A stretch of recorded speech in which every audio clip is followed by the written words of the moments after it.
नमस्कार दोस्तों, आप सभी का हार्दिक स्वागत है हमारे युक्ति आईएएस एकेडमी के यूट्यूब चैनल पर। इस चैनल के माध्यम से हम आपको यूपीएससी, स्टेट पीसीएस और अन्य सभी प्रमुख सरकारी परीक्षाओं के लिए प्रतिदिन परीक्षा उपयोगी करंट अफेयर्स को एमसीक्यू के रूप में प्रस्तुत करते हैं। हमारा उद्देश्य है कि आपकी सिविल सेवा एवं अन्य प्रतियोगी परीक्षाओं की तैयारी और भी प्रभावी, सरल और लक्ष्य केंद्रित बन सके। तो इसी के साथ शुरू करते हैं अपने 8 जनवरी के सवाल से।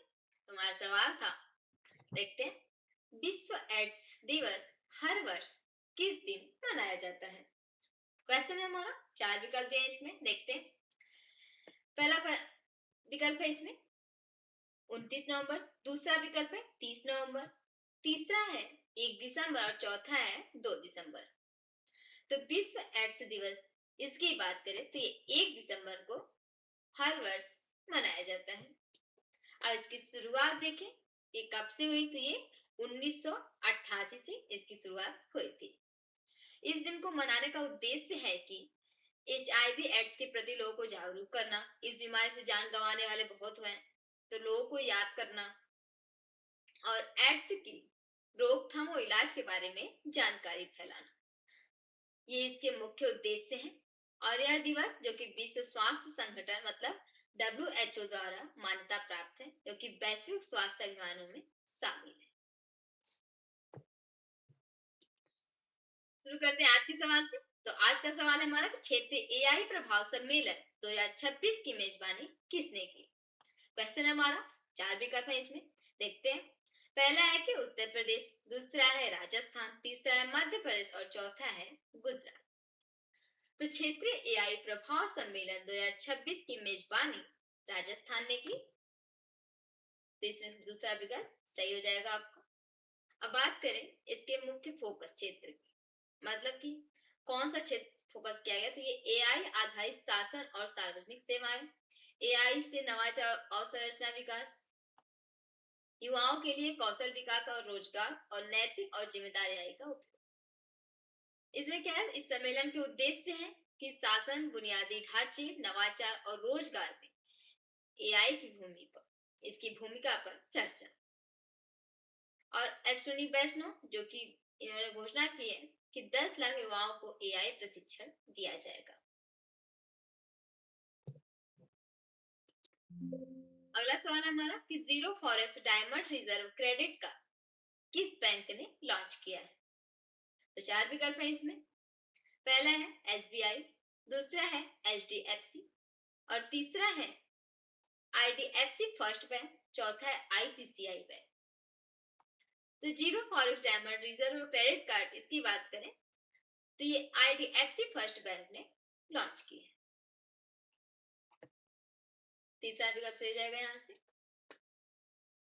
इस कार्ड की जो कि सबसे बड़ी खासियत ये है कि ये विदेश में खर्च करने पर इसमें कोई भी फॉरेक्स मतलब विदेशी मुद्रा चार्ज नहीं लगती, लेकिन जबकि आमतौर पर दूसरे क्रेडिट कार्ड पर 2% से 3% तक अतिरिक्त चार्ज लगा दिया जाता है।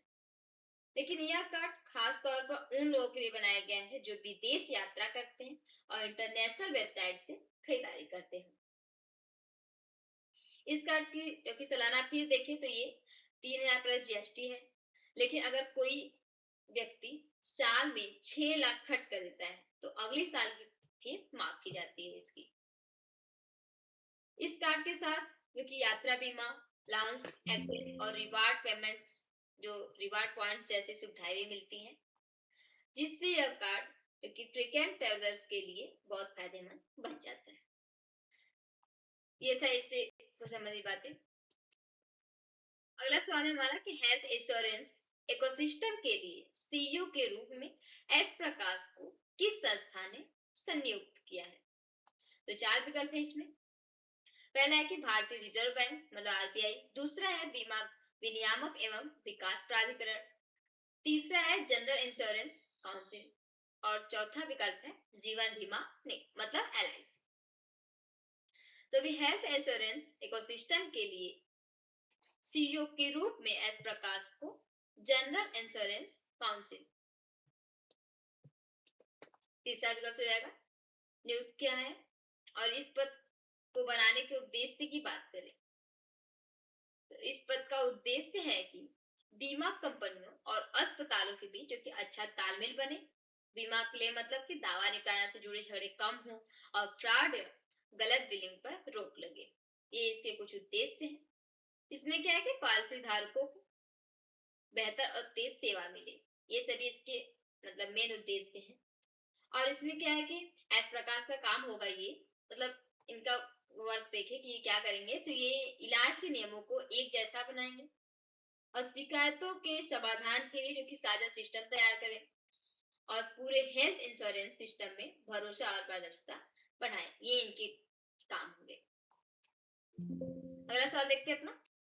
अगला सवाल है हमारा कि ISO IEC 42001 सर्टिफिकेशन पाने वाली पहली पेमेंट्स कंपनी कौन बनी है? तो 4 विकल्प है इसमें, पेटीएम, रोजपे, फोन पे या फाइनेंशियल सॉफ्टवेयर एंड सिस्टम मतलब शॉर्ट में FSS। तो इसकी सर्टिफिकेशन पाने वाली पहली पेमेंट्स कंपनी बनी है FSS मतलब फाइनेंशियल सॉफ्टवेयर एंड सिस्टम। इस सर्टिफिकेशन को पाने वाली ये पहली पेमेंट्स कंपनी बनी है जो भारत, मध्य पूर्व एशिया प्रांत और दक्षिण अफ्रीका में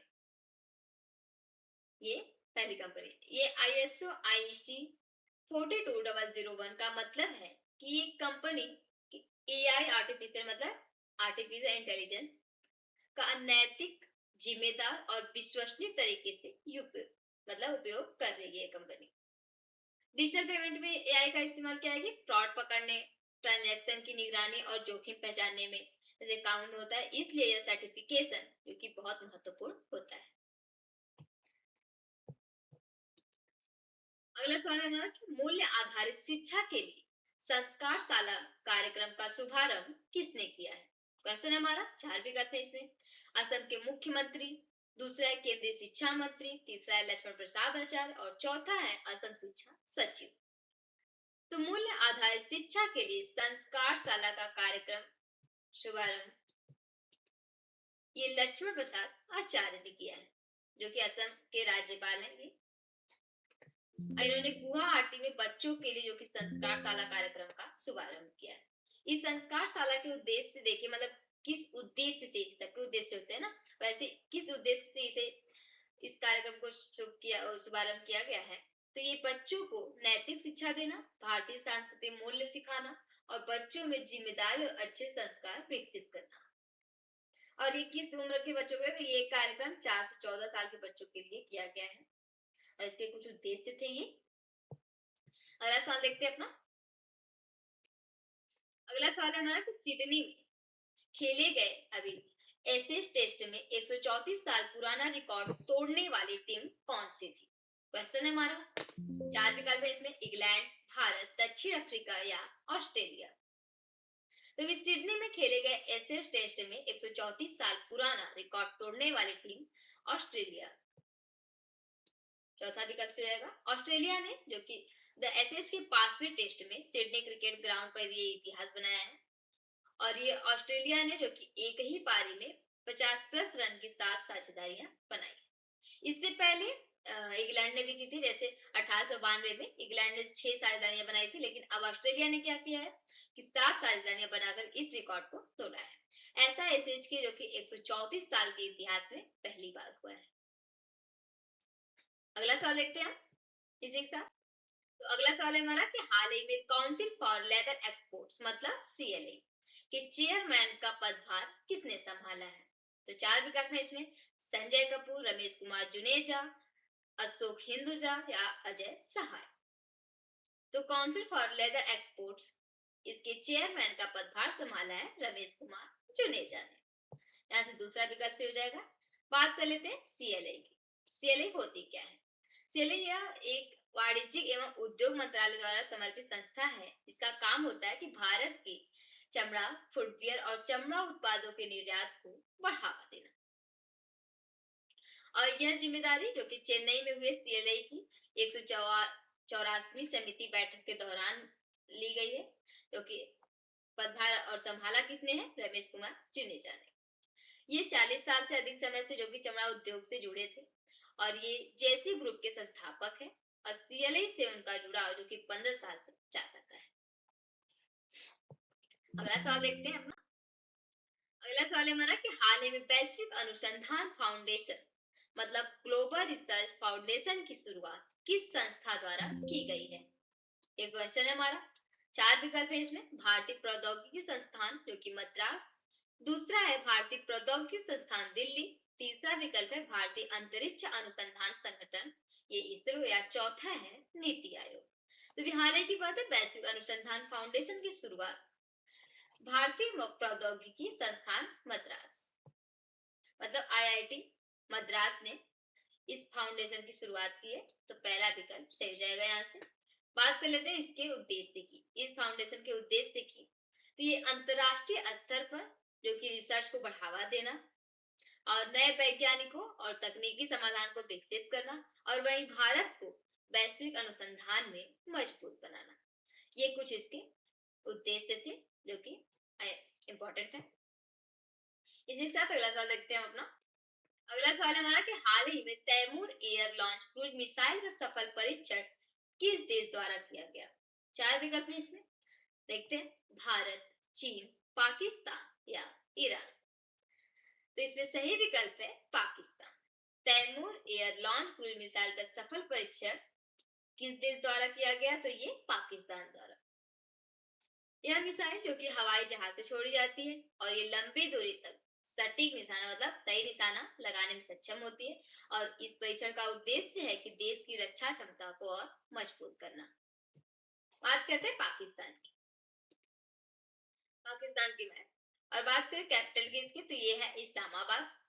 करेंसी आगे पाकिस्तानी रुपया होती है और आगे PM है जो कि शहबाज शरीफ और प्रेसिडेंट असif अली जरदारी। ये इसके कुछ इंपॉर्टेंट पॉइंट्स थे।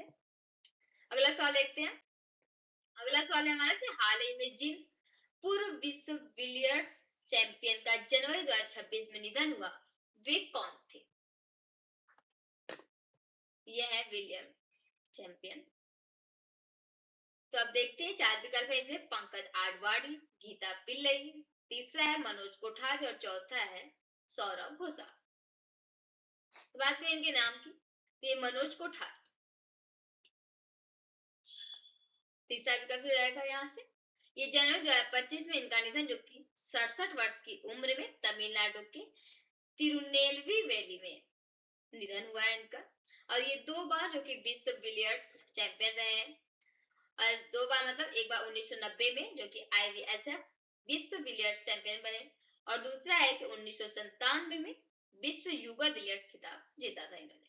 खेल से संन्यास के बाद इन्होंने जो कि 2011 से भारतीय बिलियर्ड्स टीम के मुख्य राष्ट्रीय कोच के रूप में भी काम किया है और कई युवा खिलाड़ियों को आगे बढ़ाया इन्होंने। इन्हें 2005 में जो कि मेजर ध्यानचंद पुरस्कार इससे भी सम्मानित किया गया है और 2025 में IBSF life time achievement award से भी सम्मानित किया गया। आज का सवाल है आप लोगों के लिए कि हाल ही में विश्व की सबसे लंबी एक्सप्रेसवे सुरंग का उद्घाटन किस देश में किया गया है? क्वेश्चन है हमारा। 4 विकल्प है इसमें। रूस, चीन, अमेरिका या जापान। तो सही विकल्प को कमेंट बॉक्स में आप लोग जरूर बताना और इस वीडियो को अंत तक देखने के लिए आप सभी का दिल से धन्यवाद। अगर यह वीडियो आपको उपयोगी लगी हो तो कृपया चैनल को सब्सक्राइब करें, वीडियो को लाइक करें और अपने दोस्तों के साथ जरूर शेयर करें।